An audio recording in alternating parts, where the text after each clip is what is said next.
주님이 주신 말씀 우리 같이 받는 시간 갖도록 하겠습니다. 마태복음 7장 24절부터 29절입니다. 우리 여러분들의 있는 장소에서 우리 다 같이 일어나서 우리 한 목소리로 우리 같이 봉독하는 시간을 갖도록 하겠습니다. 같이 봉독하죠. 그러므로 누구든지 나의 이 말을 듣고 행하는 자는 그 집을 반석 위에 지은 지혜로운 사람 같으리니 비가 내리고 장수가 나고 바람이 불어 그 집에 부딪히되 무너지지 아니하나니 이는 주초를 반석 위에 놓은 까닭이요 나의 이 말을 듣고 행하지 아니하는 자는 그 집을 모래 위에 지은 어리석은 사람 같으리니 비가 내리고 장수가 나고 바람이 불어 그 집에 부딪힘에 무너져 그 무너짐이 심하니라. 예수께서 이 말씀을 마치심에 무리들이 그의 가르치심에 놀라니 이는 그 가르치시는 것이 권위 있는 자와 같고 그들의 서기관들과 같이 아니함일러라. 아멘. 자리에 앉아주시기 바라겠습니다.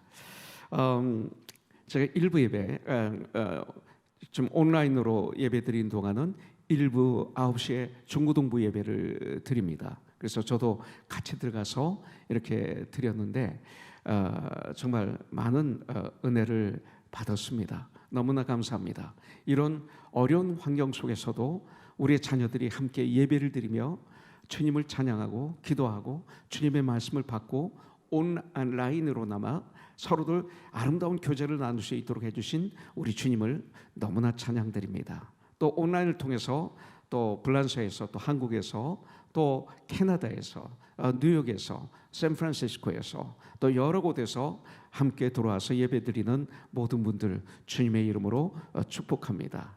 오늘 이 말씀 여러분들 한 주를 살아가는데 물론 데일리 브레드 큐티 우리에겐 큐티가 있어요. 날마다 주님의 말씀을 받는 그래서 말씀을 모시고 먹고 말씀으로 건강해져서 그 한 주를 매일매일을 걸어가는 이 큐티가 있지만 또 한 주를 볼 때는 오늘 이 예배 이 말씀이 또 아주 중요합니다. 이 한 주간 이 말씀을 통해서 승리하는 그리고 세상에 속지 않는 그런 유혹에 빠지지 않는 에베소서 4장 14절에 있는 말씀대로 그런 우리가 되기를 원합니다. 오늘 말씀을 통해서 보면 어떤 사람이 지혜로운 사람이고 어떤 사람이 어리석은 사람인지 우리에게 지금 가르쳐주고 있습니다. 세상은 좀 다르죠. 세상에서 보는 지혜로운 사람 또 어리석은 사람 이 개념이 다릅니다. 근데 성경은 뭐라고 말씀하고 있어요? 고린도전서 3장에 보면 우리 모두 인생의 집을 지어가고 있는 사람들이라고 말씀하고 있어요. 그냥 살아가는 거 아니에요. 이렇게 살아가면서 우리들은 각자의 인생의 집을 이렇게 지어가고 있습니다. 그러다가 죽음 앞에 그 집을 우리는 바라보면서 감사하면서 주님 품에 안기는 것이죠. 그런데 어떤 사람들은 고린도전서 3장에 보면 불이 나도 타지 않게 금, 은, 또 보석으로 집을 진다고 그랬어요. 근데 어떤 사람은 불이 나면 타서 재가 되어 없어져 버릴 그럴 나무, 풀, 집으로 집을 짓고 있는 사람도 있다는 것입니다. 마지막 때 불타는 집을 지은 사람은 해를 받겠고 불타지 않은 집을 지은 사람은 상을 받는다고 성경은 말씀하고 있습니다. 어제 제가 참 사랑했던 우리 태식 형제의 천국 환송 예배가 한국 장의사에서 있었습니다. 제가 면역증이 제가 없기 때문에 너무나 가고 싶었지만 가지 못했어요. 대신 우리 지훈 간사 또 영복 장로님 또 다른 분들이 이렇게 가셔서 같이 참여했습니다. 저에게 와서 말씀해 주시기를 정말 많은 사람들이 왔다고 그래요. 꽃은 화환이 딱 2개 있었는데 하나는 나눔선교회 하나는 우리 교회. 참 그 화환이 때때로 위로를 주고 힘을 주는 것 같아요. 마음에 담긴 화환은. 그런데 그렇게 청소년들이 울더래요. 청소년들이.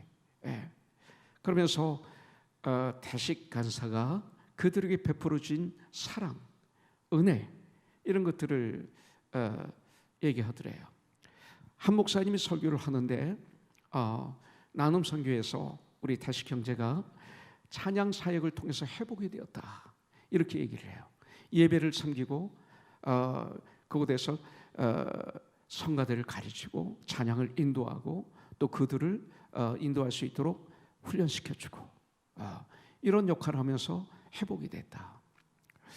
얼마 전에 태식 형제가 만드는 카카오방이 있는데 거기 들어가서 보니까 간사님 고맙습니다, 그런 아픈 가운데서도 우리에게 그런 사랑을 베풀어 주셔서 감사합니다, 이런 글들이 많이 올라와 있었어요. 전 너무나 감사했어요. 우리 태식 형제가 우리에게 있을 때 정말 마약에 중독되어서, 근데 그 마약이 보통 마약이 아니라 3기 4기, 정말 짐승보다도 못하다고 얘기할 수 있을 정도로 정말 우리 집에서 6개월 동안 같이 살았지만 도저히 제 힘으로는 안 되는, 하나님의 하셔야만 되는 이런 안타까움이 있었습니다.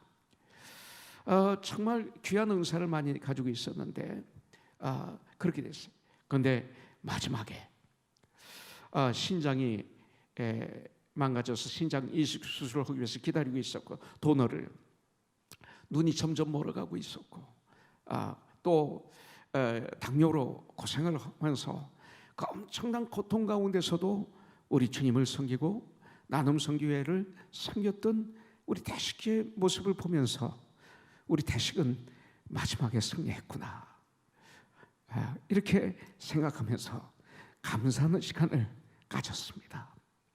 그는 그 과정 속에서 주님을 정말 뜨겁게 만나고, 태어나서부터 교회를 다녔지만 만나고, 그러고 살아가는 가운데 그는 집으로, 나무로, 그리고 풀로 집을 지은 것이 아니라 금으로, 은으로, 보석으로 집을 지은 마지막을 완성했다고 저는 분명히 믿습니다. 여러분들, 저와 여러분들은 지금 어떤 재료로 인생의 집을 지어가고 있나요? 여러분들, 반석 위에 집을 지은 사람은 성경에서 지혜로운 사람이라고 말씀하고 있고, 모래 위에 집을 지은 사람은 어리석은 사람이라고 오늘 주님은 말씀하고 있습니다. 그런데 반석 위에 세운 집인지 모래 위에 세운 집인지 보통 때는 알 수가 없어요. 그러나 비바람이 몰아치고 홍수가 나고 쓰나미가 오면, 고난이 오면, 환난이 오면, 이렇게 코로나 같은 이런 재난이 오면 그때 모든 것이 다 드러나게 되어 있는 것입니다.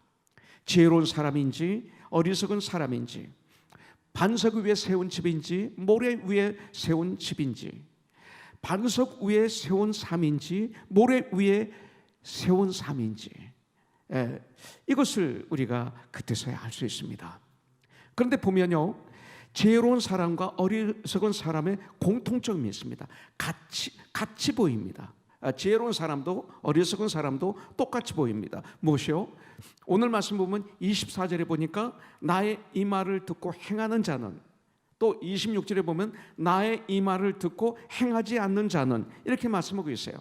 지혜로운 자나 어리석은 자나 모두 주님의 말씀을 들었다는 거예요. 들었는데 행하는 자가 있고 행하지 않은 자가 있어요. 문제는 우리가 말씀에 내 마음이 문이 열려 있느냐 이거죠. 말씀에 문이 열려 있는가? 말씀이 내 마음에 즐거움을 주면, 말씀이 나를 시원케 하면 아멘 하지만 내 마음에 찔림을 주면 거부하지는 않는지요. 내가 원하는 말씀은 받고 원하지 않는 말씀은 거부하지는 않는지요. 만약 그렇다면 2000년 전에 예수님을 십자가에 못 박았던 이 바리새인들, 제사장들과 다를 바가 없는 것이죠. 하나님의 축복은 원하면서 하나님의 말씀에 순종하는 것은 원하지 않는 사람은 절대로 주님의 그 귀한 은혜를 누릴 수가 없습니다. 또 한 가지 더 있어요. 같은 점, 지혜로운 사람이나 어리석은 사람이나 모두에게, 우리 모두에게 시련은 다가옵니다. 여러분들 마태복음 7장 25절에 보니까 비가 내립니다. 누구에게는 맞습니다. 창수가 납니다. 그리고 바람이 불어서 그 집에 부딪힙니다.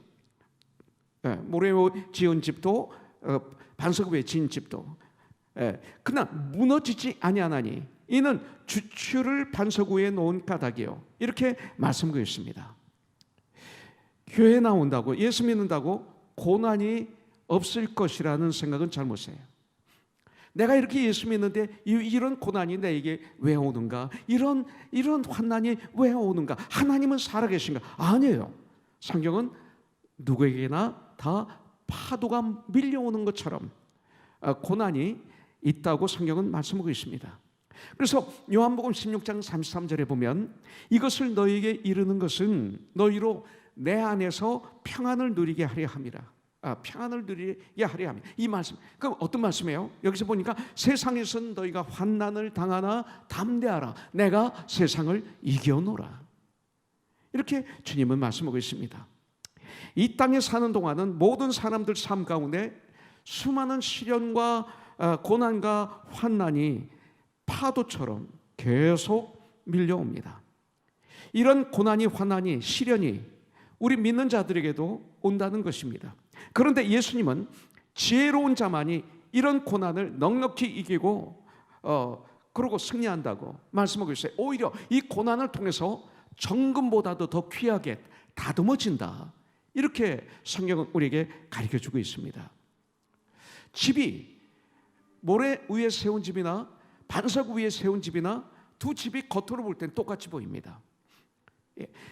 이런 외형적인 틀 혹은 신앙생활에서 요구되는 형식이 갖추어지면 우리는 착각합니다. 신앙이 완성된 거로, 신앙이 성장한 사람으로 이렇게 착각을 할 수가 있습니다. 여러분들, 그러나 기초가 없이 나의 믿음이, 나의 교회 생활이, 나의 신앙 생활이 세워져 있지 않은가, 이것을 봐야 됩니다. 여러분들 한번 생각해 보십시오. 어느 날 교회에 나왔습니다. 예수님을 모르는 상태라고 할까요? 예수님을 믿지 않는 상태에서 어느 날 교회에 나왔습니다. 그리고 나도 예배를 드리기 시작했습니다. 처음에는 그렇게 어색했던 예배가 차차 적응해 나가기 시작합니다. 그 다음 찬송을 부릅니다. 처음에는 찬송도 어색했습니다. 그러나 계속 찬송을 부르는 가운데 찬송을 이제 즐기면서 부를 줄 알게 되었습니다. 그리고 어느 날부터 기도도 배우게 되었습니다. 조금 더 세월이 지나면 기도를 할 뿐만 아니라 주기도문도 우리는 외우게 됩니다. 그래서 처음에 교회에 나왔을 때는 그렇게도 어색했던 주여라는 말이, 아멘이라는 말이, 할렐루야라는 말이 나도 모르게 입에서 나옵니다. 이쯤 되면 누가 봐도 똑같지 않습니까? 그리스도인으로 보이지 않습니까? 자연스러운 교인 중에 한 명으로 보이는 것이죠. 똑같습니다. 그런데 이와 같은 모습은 본문에 나타난 이 두 종류의 사람, 즉 지혜로운 사람과 어리석은 사람이 지은 두 개의 집이 똑같은 모양을 갖고 있었던 것과 같다는 것이죠. 여러분들, 집의 디자인도 똑같고요, 집의 크기도 똑같습니다. 집의 구조도 똑같습니다. 그런데도 불구하고 주님은 왜 이 말씀을 하셨을까? 본문에 들어가기 직전에 예수님이 이런 말씀을 하셨습니다. 21절에 보면 나더러 주여 주여 하는 자마다 다 천국에 들어가는 것이 아니요 다만 하늘에 계신 내 아버지의 뜻대로 행하는 자라야 들어가리라. 이렇게 우리에게 가르쳐 주셨어요. 그리고 22절부터 23절에 보면 그날에 많은 사람들이 나더러 이르되 주여 주여 우리가 주의 이름으로 선지자 노릇을 하며, 와, 지도자예요. 교회의 리더들이었어요. 아니, 목사, 선교사 이런 분들이었어요.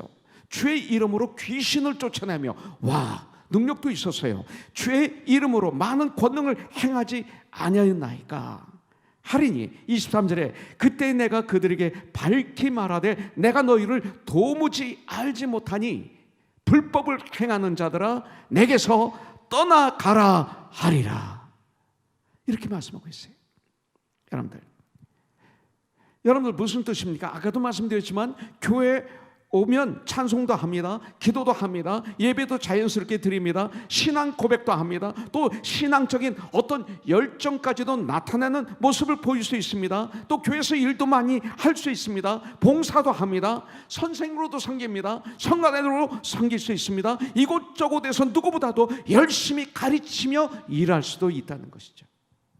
그런데 주님 앞에 서는 그날, 주님이 저와 여러분들에게 이렇게 말씀하실 수가 있어요. 내가 너희를 도무지 알지 못하니 불법을 행한 자들아, 이게 중요해요. 불법을 행한 자들아, 내게서 떠나가라. 그렇다면 이 두 집의 차이점이 뭡니까? 장소의 차이가 있어요.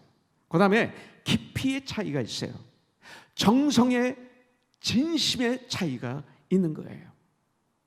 오늘 이것을 저희들은 받아야 되는 거죠.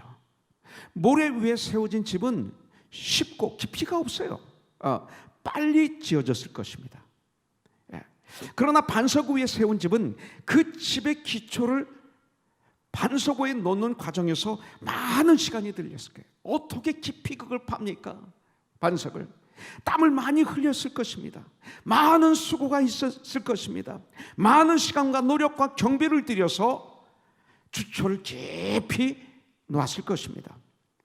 어쩌면 그렇게 불필요한 노력을 하느냐고 모래 위에 집을 지은 사람들로부터 조롱을 당할 수도 있었을 것입니다.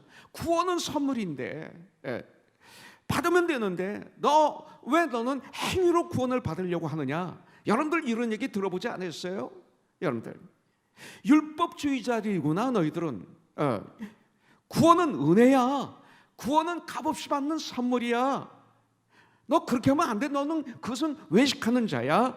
이렇게 얘기를 해요. 그러나 여러분들 바울을 보십시오.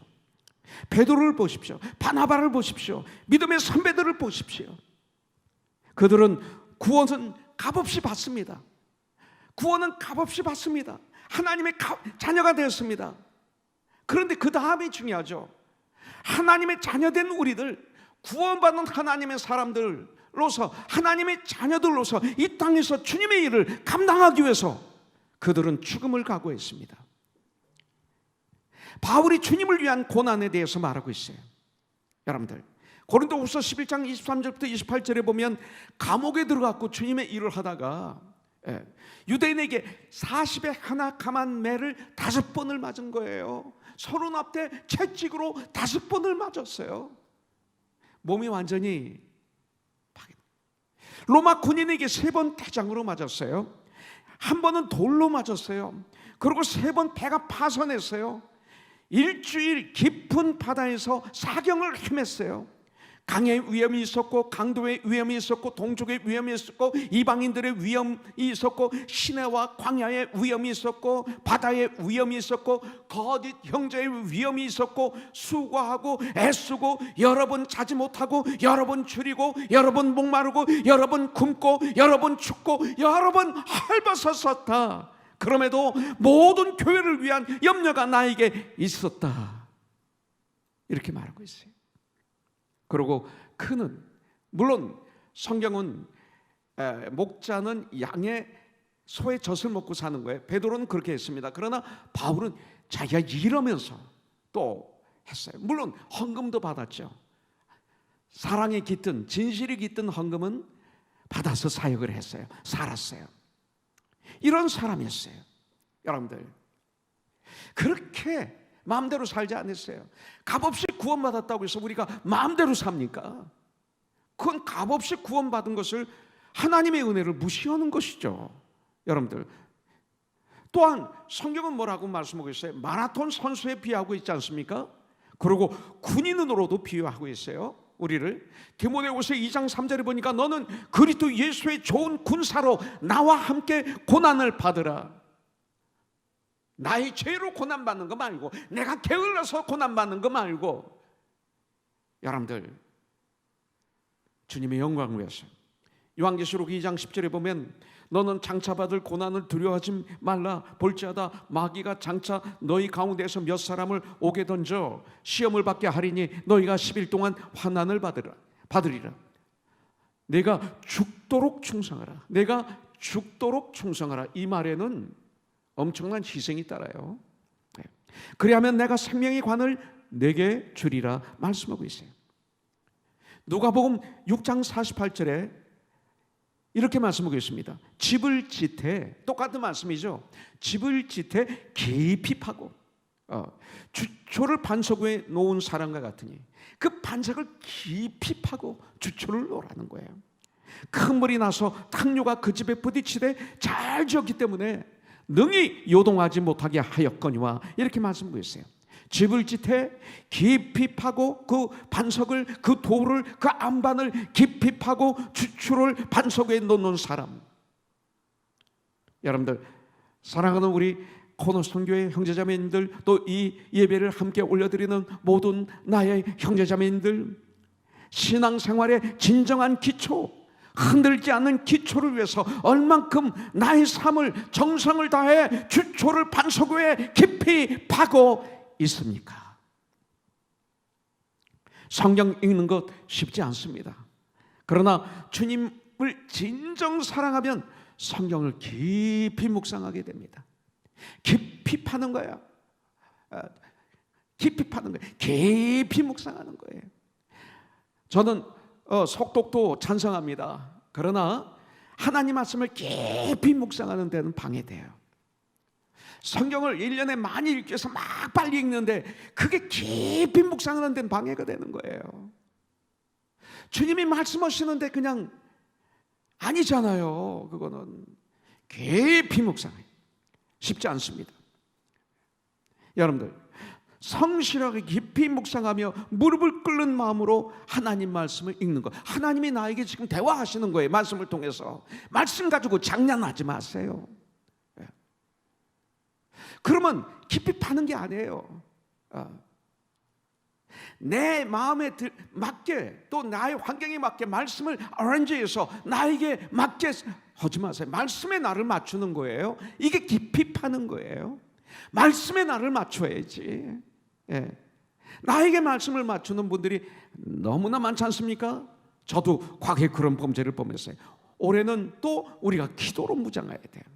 부르짖는 기도와 동시에 무시로 기도하죠. 그리고 11시 24분 5분 기도. 여러분들 1분 전에 알람 해놓으시고 매일 에브리데이 알람 해놓으면 되잖아요. 그리고 5분 기도하시는 거예요.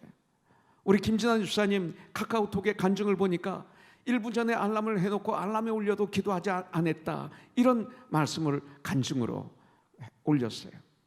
그러나 이제부터는 허도를 결단하겠다. 참 쉽지 않죠. 5분도요. 5분도 기도하지 못하는 우리가 어떻게 무시로 기도하고 쉬지 않고 기도할 수 있습니까? 이게 깊이 파는 거예요. 이 약속을 지키는 게 깊이 파는 거예요. 한 3일 하다 끝나는 거, 그거 모래 위에 진짐입니다. 이런 삶을 우리가 살아야 되는 거예요.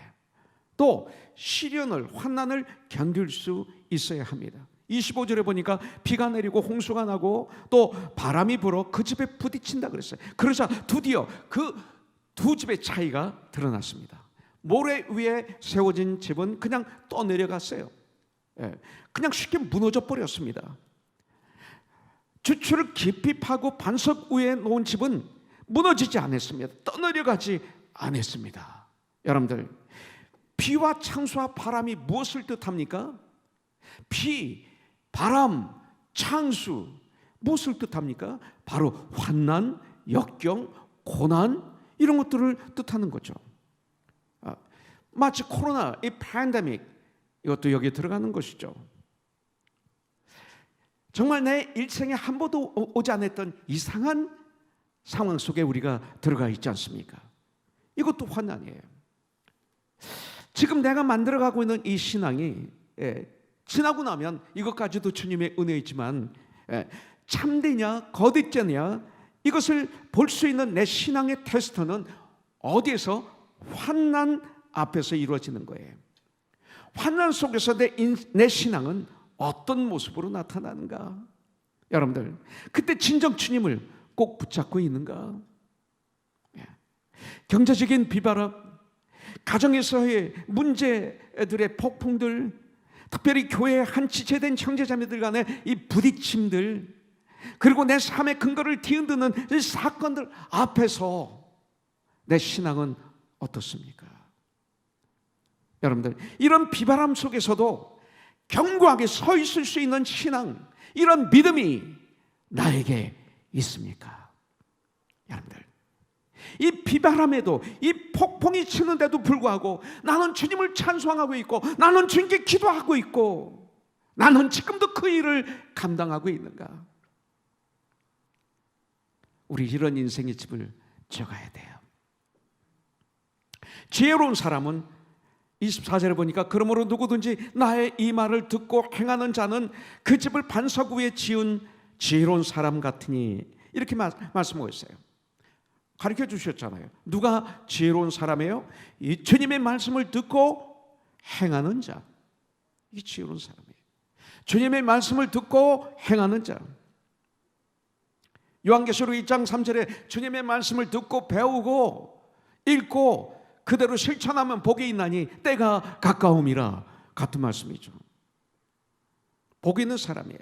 지혜로운 사람, 복 있는 사람, 말씀을 듣고 행하는 사람, 같은 말이에요. 그렇다면 어떻게 반석 위에 집을 짓는 지혜로운 사람이 될 수 있을까요? 예수님이 말씀하신 이 반석이 무엇일까요? 반석이 그럼 뭐예요?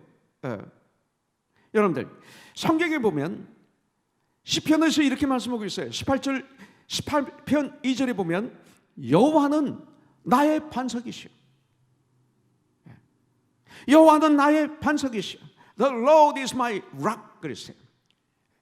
나의 요새시오, 나를 건지시는 이시오, 나의 하나님이시오, 내가 그 안에 피할 나의 바위시오, 나의 방패시오, 나의 구원의 뿌리시오, 나의 산성이시로다.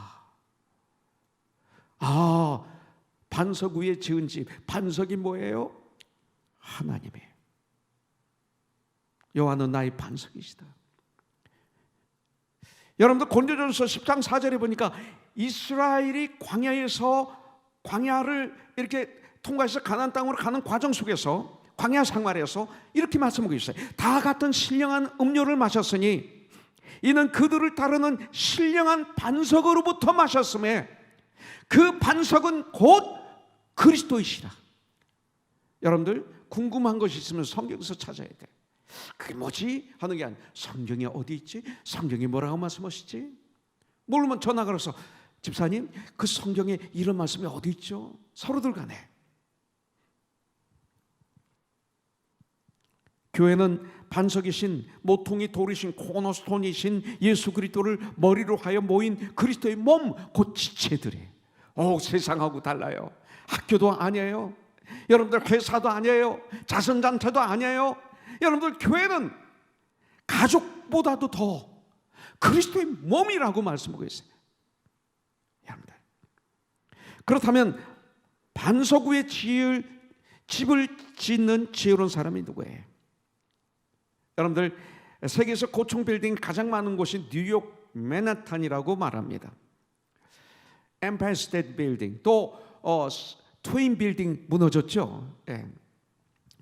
고층 건물들이 아주 오래전부터 곳에 많이 있었어요. 아니 도저히 상상할 수 없는, 아니 100년 전에 어떻게 그것을 질 수 있었는지. 그런데 이 맨하탄은 섬으로 되어 있답니다. 섬으로. 그리고 그 맨하탄의 그 땅은, 맨하탄의 땅은 아주 거기가 다 단단한 안반이랍니다. 강한 암석으로 이루어진 지층이랍니다. 그렇기 때문에 거기다 주초를 깊이 파고 건물을 지면 기초가 튼튼한 거예요. 기초가 든든한 거예요. 그래서 고층 빌딩들이 세워질 수 있었다라고 이렇게 이야기를 합니다. 그와 같이 우리 반석이신 예수님을 시작으로, 우리 믿음의 모든 삶은 예수님을 시작으로, 모퉁이 돌로, 내 집이 모퉁이 돌이 중요하잖아요. 집을 질 때 내 모퉁이의 돌이 가장 중요해요. 이 모퉁이 돌이 잘못 있으면 집이 무너지게 돼 있어요. 지타가. 그래서 예수님은 집을 짓는, 출발하는 모퉁이 돌이시라는 거예요. 나의 믿음이 출발하는, 그래서 모퉁이 돌로 곧 하나님의 말씀의 터 위에 믿음의 집을 지어가며 살아가는 사람들을 말하고 있어요. 주님의 말씀의 터 위에 굳건하게 집을 지은 사람은 흔들림이 없는 사람이에요. 때로 우리의 믿음을 흔들고 우리의 섬기는 마음을 흔들고 교회를 사랑하는 마음을 흔드는 사람들이 있어요. 여러분들, 그렇게 우리를 흔들고 상처를 주고 아픔을 주는 사람을 만나도, 심지어는 너무나 어려운 일이 일어나 견딜 수 없는 상황 속에서도 그런 사람들을 믿음으로 이기는 사람, 성경은 반석 위에, 예수님 위에 모퉁이 돌이신 예수님의 기초석으로 말미암아 집을 지은 지혜로운 사람이다, 이렇게 말씀하고 있는 거예요. 저희들에게 가장 중요한 것 중에 하나가 물질 문제 아닙니까? 사실 많은 크리스천들이 이 물질에 쓰러지는 경우가 너무 많아요. 경제적으로 엄청난 유혹이 와도 돈을 따라가며 결정하는 자가 아니라 우리가 열심히 일을 해야죠. 일하기 싫으면 먹지도 말라고 그랬어요. 성경은 일해야 돼요. 돈 벌어야 돼요. 근데 여러분들, 돈을 따라가는 거예요. 돈의 노예가 되는 거예요. 돈이 내 주인인 거예요. 그러면서 결정하는 거예요. 이것이 아니라 주님의 뜻에, 주님의 말씀에 의해서 결정하면서 천국을 향해 굳굳하게 걸어가는 사람들, 이 사람들이에요. 우리 인생의 태풍이 몰려올 때가 누구에게나 다 있어요. 여러분들, 우리도 힘들고 어려운 일을 만났을 때 요나처럼 책임을 져야 돼. 책임을. 요나처럼 자기의 책임이라고 고백할 뿐만 아니라 제자들처럼 예수님을 깨워야 돼요. 문제가 있을 때 깨우세요. 내가 믿음이 없으면 예수님을 깨우세요. 부르짖으세요. 그러니까 바다가 잔잔하잖아요. 요나서 1장 12절에 보니까 그가 대답하되 나를 들어 바다에 던지라. 이것이 반석 위에 집을 지은 믿음의 사람들의 특징이에요. 책임을 전가하지 않아요. 게을르지 않아요. 나를 바다에 집어 던지라는 거예요. 들어서. 그래야면 바다가 너희를 위하여 잔잔하리라. 왜? 너희가 이 큰 폭풍을 만난 것이 나 때문인 줄을 내가 아노라. 이게 회개예요. 이런 시인하는 자가 그리스도인이에요. 이것이 바로 반석 위에 세운 집의 사람들의 특징이에요.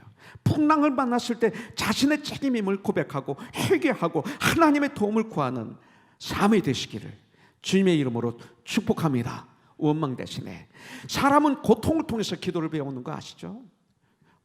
제가 암에 걸리고 1년 반밖에 못 산다는 통보를 받고 또 수술을 하고 그리고 치료를 받고 레디에이션을 받고 호르몬 치료를 받고 이런 여러 가지 과정 속에서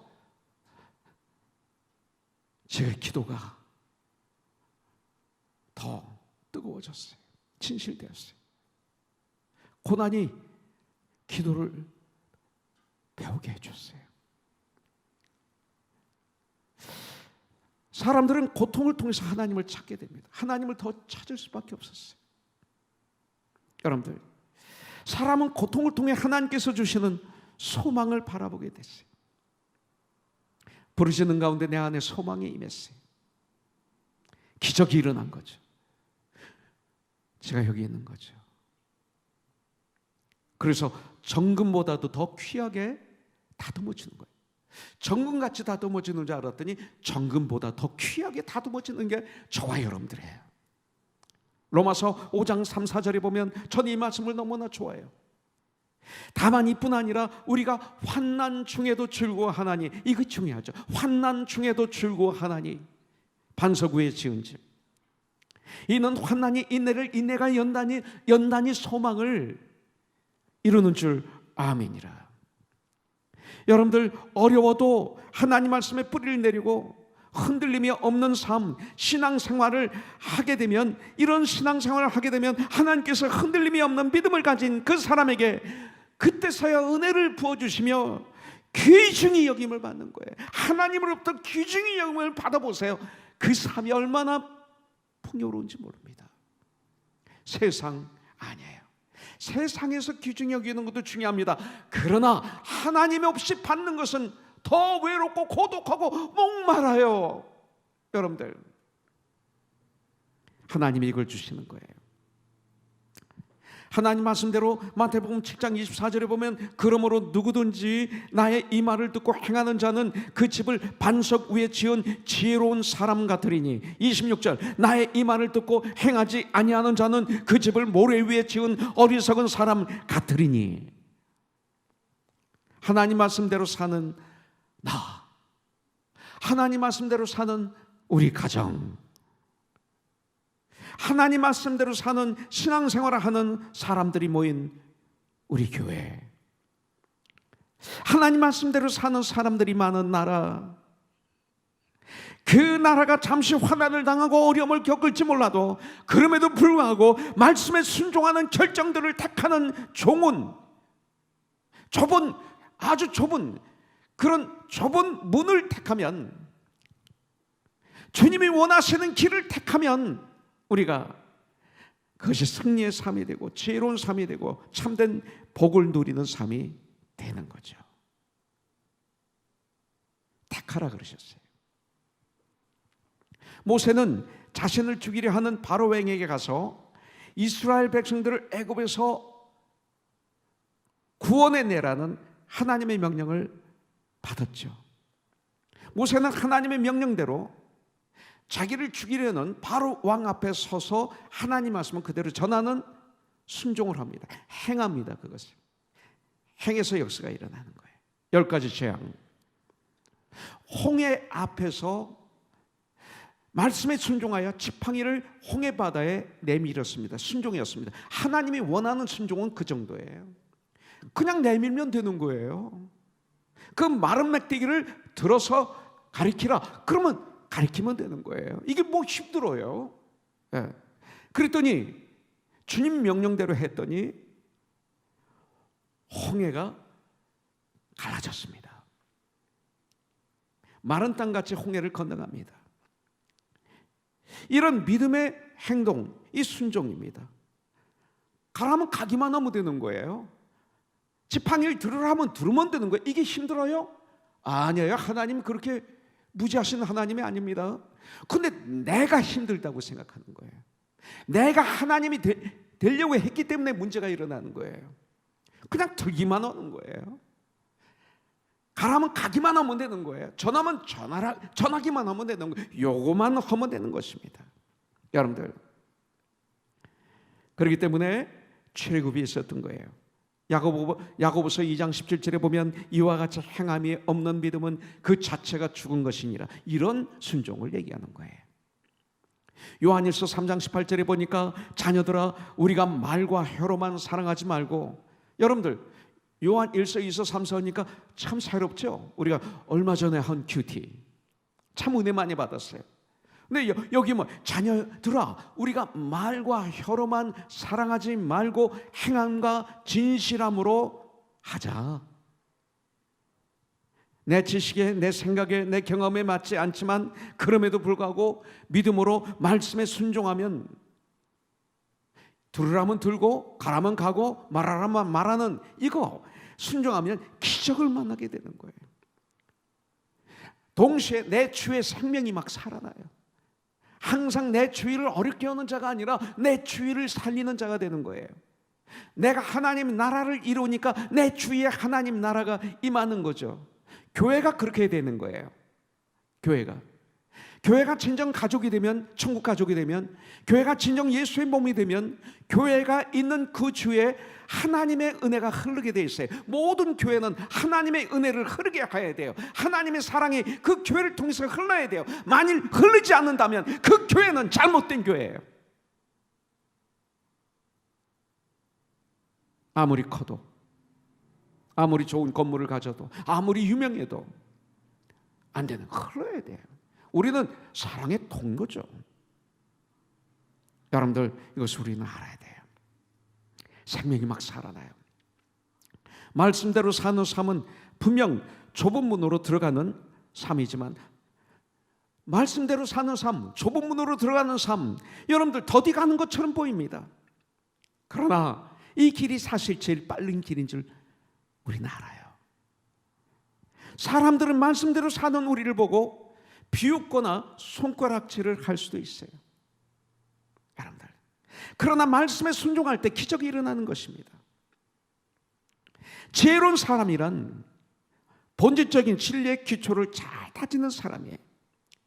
집의 기초는 눈에 보이지 않지만 가장 중요한 부분이에요. 이 기초 공사가 기초를 깊이 파고 기초를 둘 때 이 기초 공사가 잘 된 집은 튼튼해요. 지진이 와도 끄떡없어요.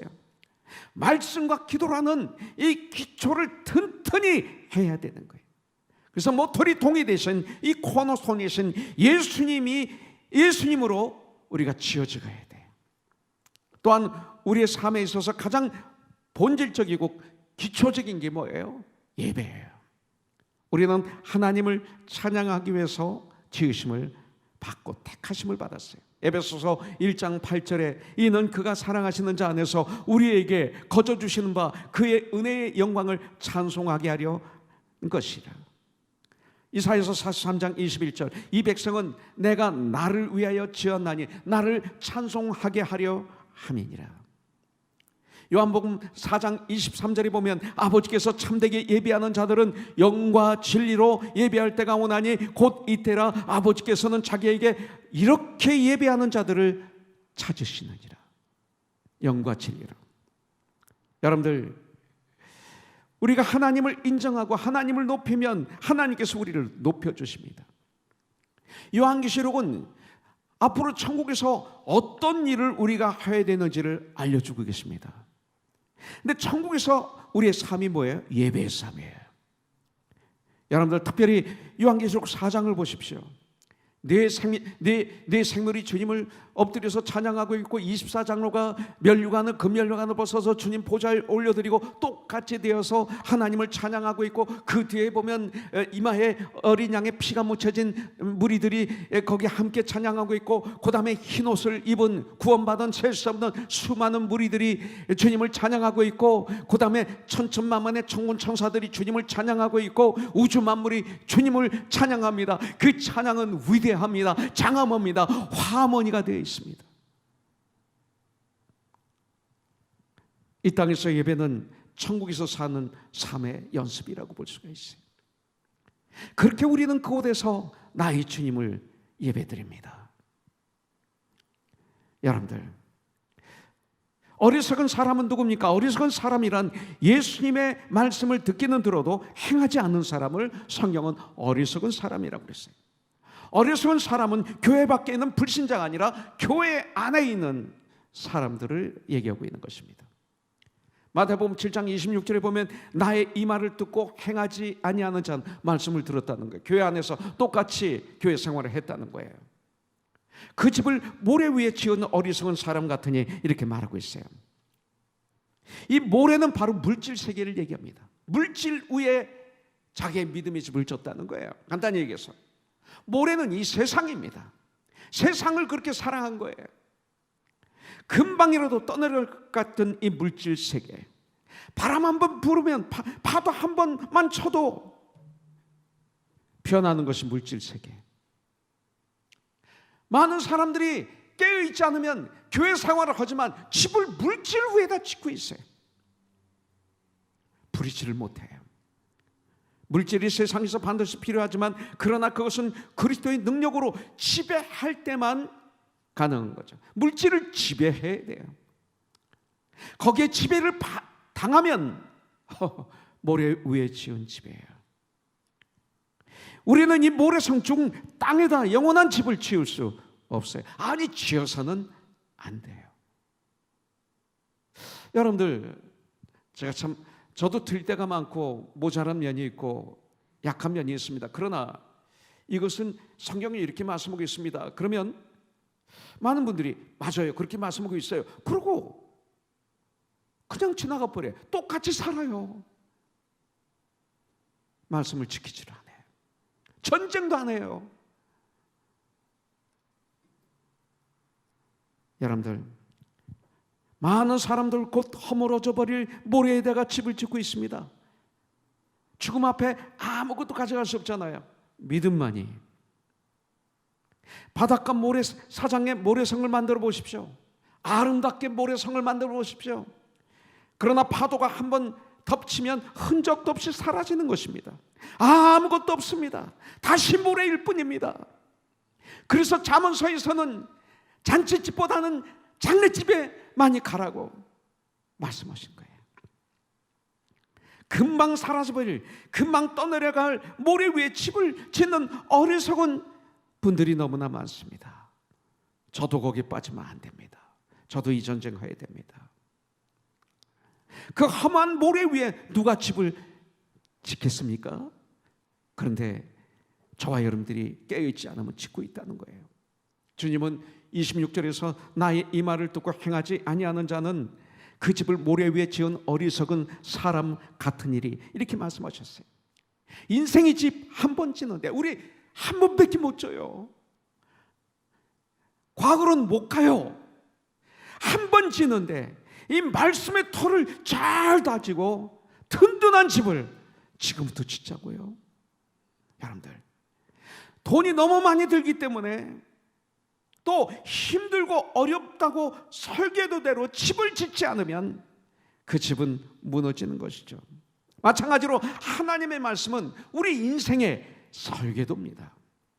내가 말씀을 판단하는 것이 아니라 말씀이 나를 판단하고 말씀이 나를 주장하게 하는 결단을 이 시간 오기를 주님의 이름으로 축복합니다. 주기도문에 있는 말씀 그대로 나라가 임하오시며 뜻이 하늘에서 이루어진 것 같이 이 땅에 이루어지리이다. 복음을 위해서, 복음을 전파하며 영혼을 구원하는 이 귀한 일 쉬지 않기를 바랍니다. 코로나 때문에 쉬었죠? 쉬면 안 돼요. 꼭 찾아만 가서 되는 건 아니죠. 전화도 할 수 있고 카카오도 할 수 있고 소포로 사랑을 전할 수도 있고 많은 걸 할 수 있어요. 어리석은 사람이란 겉모양에 너무 치중하며 본질적인 진리가 아닌 비본질적인 이 진리에 집중하는 사람이 어리석은 사람이에요. 성경에서 가장 대표적인 사람들이 누구예요? 바리새인들이죠. 바리새인들은 내적 성장이 없이 형식적인 신앙만 추구했어요. 부활은 믿었지만 그들의 신앙은 형식밖에 없었어요. 바리새인들은 하나님의 영광을 구하지 않고 사람의 눈만 의식했어요.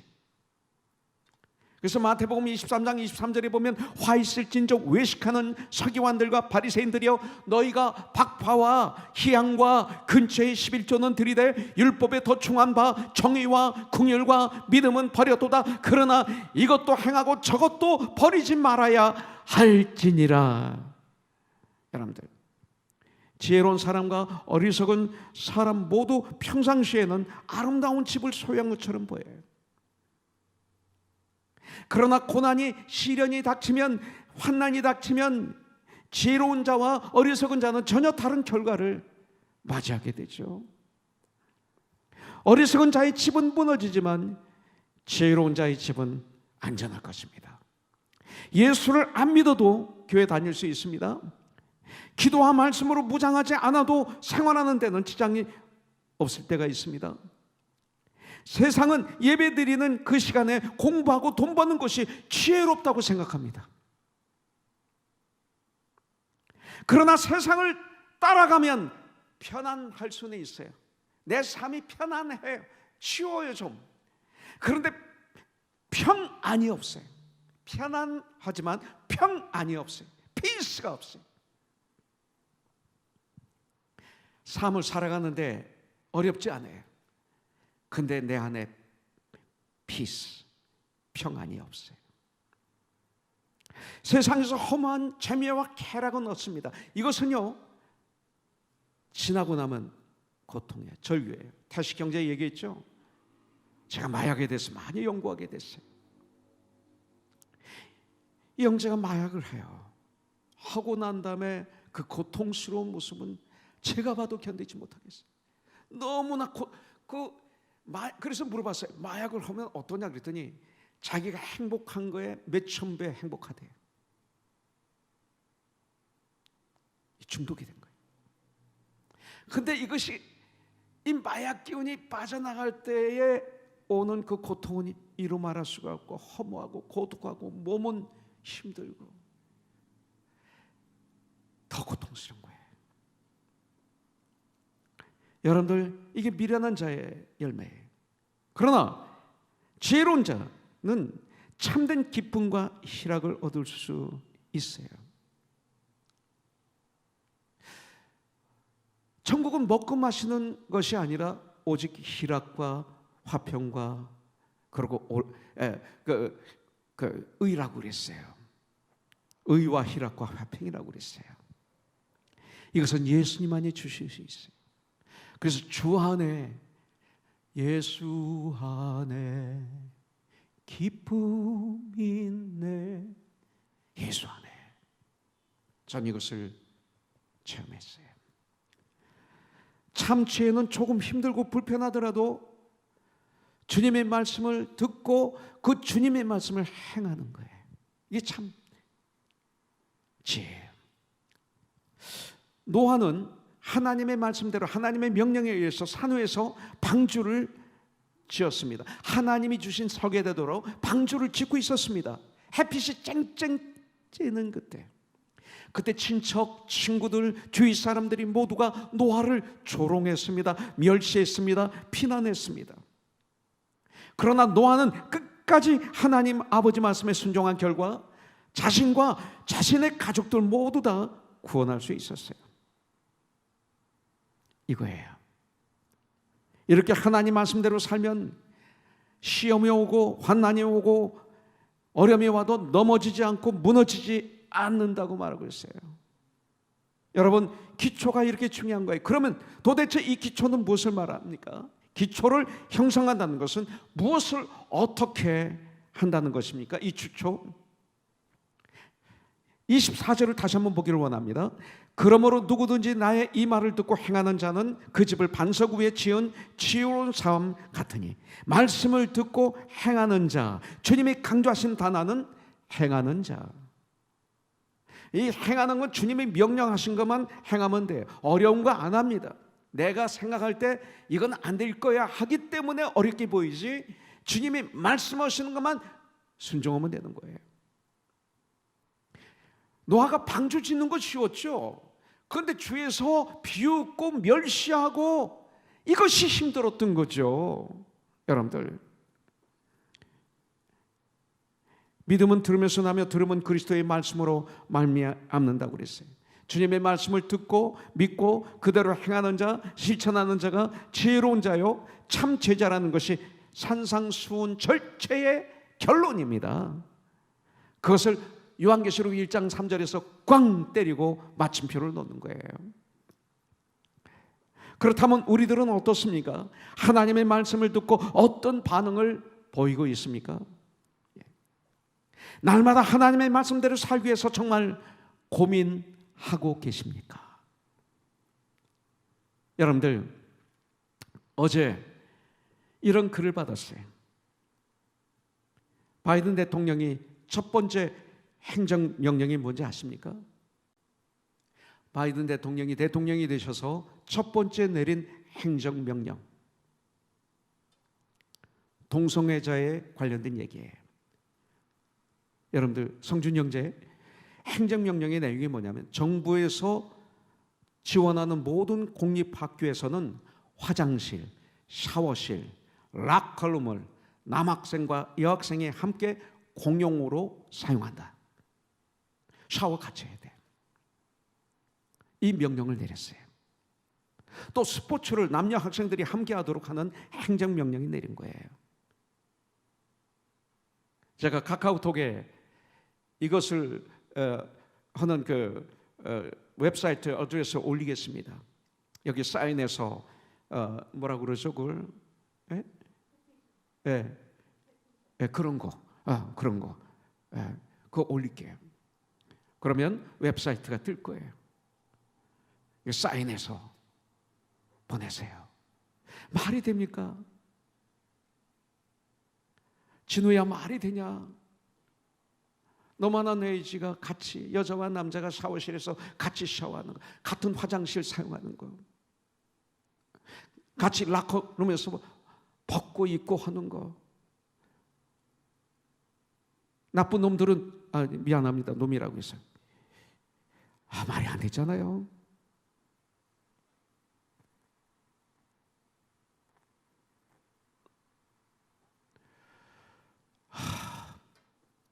근데 이런 데는 관심이 없고, 경제적으로 좋아졌다, 나빠졌다, 이것도 중요하지만 여기에만 관심이 있다면 우리는 어떻게 될 거예요? 이거 참 중요합니다. 그러나 그보다 더 중요한 건 이거 아닙니까? 저는 누구를 좋고 싫고 얘기하는 거야. 이거 잘못된 거라는 거예요. 어떻게 세상이 여기까지 왔느냐 이거죠. 어떻게 도덕이 여기까지 떨어지고, 성경이 아니래도 도덕이 어떻게 여기까지 떨어졌느냐 이거예요. 수백 년 동안 이런 일이 있었느냐 이거죠. 이것이 많이 배운 사람들이 내리는 결정이기 때문에 이런 세상에 우리가 살고 있어요. 여러분들, 하나님의 말씀을 쫓아 내 삶을 만들어가고 있는가? 거기에 타협하는가? 관심도 없는가? 내 일이 아니기 때문에 이 시간에 설교를 듣는 것은 듣기 위함이 아닙니다. 그냥 듣기만 하면 아무 의미가 없습니다. 듣고 행해서 변화가 되어야 됩니다. 성장해야 됩니다. 예수 그리스도의 장성한 분량까지. 말씀을 듣고도 똑같다면, 계속 교회 생활 그렇게 오래하고 말씀을 많이 듣고 기도를 했는데도 사업하면서 계속 사기치고 탈세하고 속이는 것이 여전하다면, 우리 부부들이 하나도 변한 것이 없다면 이 시간의 말씀이 무슨 의미가 있겠어요? 순종은 행함입니다. 성도가 하나님의 뜻을 쫓아서 하나님의 뜻대로 성실하게 사는 것을 가리켜 순종이라고 그럽니다. 순종이 제사보다 낫다고 하십니다. 제사를 무시하는 말이 아니에요. 순종이 이렇게 중요하다는 거예요. 강조하시는 거예요. 반석은 오직 예수 그리스도이시죠. 세상에서 반석처럼 여겨지는 것들도 결국 다 무너지고 사라지고 없어지잖아요. 내가 그렇게 의지했던 나의 반석, 안개처럼 사라지잖아요. 정권도 무너지고 권력도 무너지고 인기도 다 무너지잖아요. 그러나 예수 그리스도는 어제나 오늘이나 영원토록 동일하시잖아요. 그러므로 누구든지 나의 이 말을 듣고 행하는 자는 그 집을 반석 위에 지은 지혜로운 사람 같으리니, 주님의 말씀을 행하는 것이 이렇게 중요해요. 말씀을 묵상할 때 내 마음의 무릎을 꿇고 온 마음으로 말씀을 받는 나의 삶이 될 뿐만 아니라 그 말씀대로 사는 전쟁을 이 시간 하시기 바라겠습니다. 기도를 하더라도 그냥 기도하시면 안 돼요. 내가 원하는 걸 받기만 위해서 기도하면 안 돼요. 먼저 그 나라와 그 의를 위해서 구하라 그랬어요. 그러면 이 모든 것을, 내가 필요한 모든 것을 너에게 더하시라. 그게 우리 주님이에요. 기도하실 때 어떻게 돼요? 나를 변화시키려는 목적으로, 주님을 닮는 목적으로 기도해야 돼요. 저와 여러분들이. 이것이 기도의 목적이 되어야 돼요. 찬송을 올려드릴 때 어떻게 돼요? 예배를 올려드릴 때 어떻게 됩니까? 하나님을 찬양하는 동시에 여러분들, 하나님이 이 찬송을 통해 내게 은혜를 부어주셔서 내가 감동되고 하나님의 말씀대로 살기를 결단하게 되기를 바라는 마음으로 찬송을 올려드려야죠. 이게 하나님께 영광 올려드리는 찬양이에요. 여러분들, 이런 삶을 산다면 어떤 어려운 시련 속에서도 우리의 믿음이 든든할 것입니다. 이런 삶을 산다면 하나님의 역사를 감당할 수 있습니다. 이런 삶을 산다면 하나님의 심판 넉넉히 통과합니다. 말씀과 그 말씀대로 사는 데 충실한 우리 코너스톤, 오늘 예배를 드리는 모든 하나님의 사람들이 되시기를 주님의 이름으로 축복합니다. 이 몸의 소망 무행가 우리 주 예수 뿐일세. 우리 주 예수 밖에는 믿으리 아주 없도다.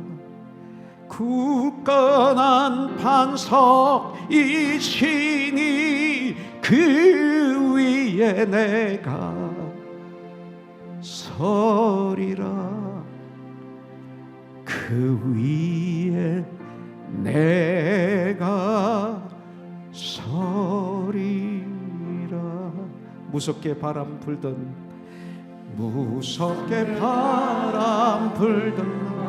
물결이 높이 설렐 때 우리 주 크신 은혜에 소망의 밭을 주리라. 굳건한 반석이시니 그 위에 내가 서리라. 그 위에 내가 서리라. 세상에 믿던 모든 것, 세상에 모든 것 끊어질 그날 되어도 구주의 언약 힘차게 싸워 내 소망 더욱 강하게 하세요. 굳건한 반석이시니 그 위에 내가 서리라. 그 위에 내가 바라던 천국 올라가, 바라던 천국 올라가 하나님 전에 배울 때 구주의 의를 힘입어 어여시 앞에서 굳건한 반석이시니 할렐루야. 그 위에 내가 서리라. 굳건한 반석이시니 굳건한 반석이시니 그 위에 내가 서리라.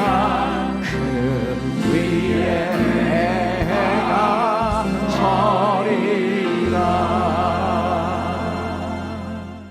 기도하겠습니다.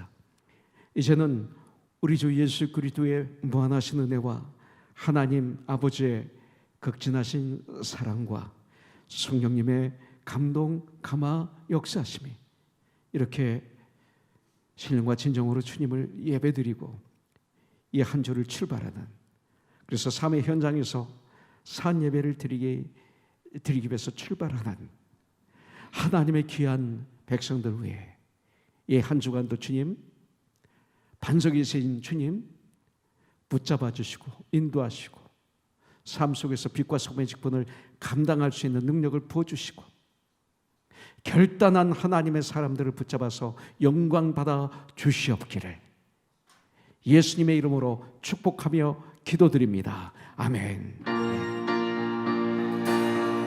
살아계신 주